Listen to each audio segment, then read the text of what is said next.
ரூபாய் 1600 ஆனது 5% ஆண்டு கூட்டு வட்டி வீதம் கொண்டு எத்தனை ஆண்டுகளில் ரூபாய் 1852.20 கிடைக்கும் கேட்டிருக்காங்க.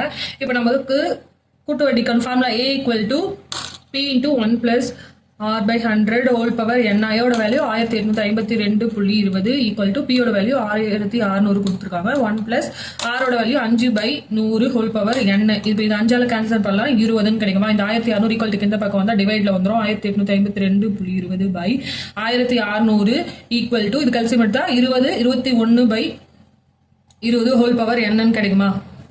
மேலையும் கழியும் 100ஆல மல்டிப்ளை பண்ணும். ஏன்னா 2 டிஜிட் தள்ளி தானே புள்ளி இருக்கு. அப்போ மேலையும் கழியும் 100ஆல மல்டிப்ளை பண்ணுமா? 1600 இன்டூ 100னா 2 0 வருமா? இந்த 0 கேன்சல் ஆயிடும்.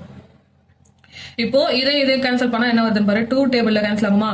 2 8 16 0 0 2 9 18 2 2 4 மீதி 1 2 6 12 2 2 இப்போ 21/20 whole power N 9261/8000 equal to 21/20 whole power N. இப்போ இந்த நம்பர் இருக்குல்ல, இந்த 21/20 இருக்குல்ல, இதனுடைய மடங்காதான் இந்த நம்பர் இருக்கும். இப்போ 21 எத்தனை டைம் மல்டிப்ளை பண்ணா இந்த வேல்யூ வருதுன்னு பாருங்க. இப்போ 21 3 டைம்ஸ் மல்டிப்ளை பண்ணா இந்த வேல்யூ கிடைக்குமா? அதே மாதிரி 20 3 டைம்ஸ் மல்டிப்ளை பண்ணா 8000 கிடைக்கும்.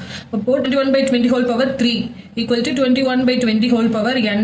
இப்போ பேஸ் வந்து ரெண்டு சைடும் ஈக்குவலா இருக்கு. அப்போ பவரும் ஈக்குவலா இருக்குமா? அப்போ N ஓட வேல்யூ N ஈக்குவல் டு 3. அப்ப இதுக்கான ஆன்சர் வந்து ஆப்ஷன் A 3.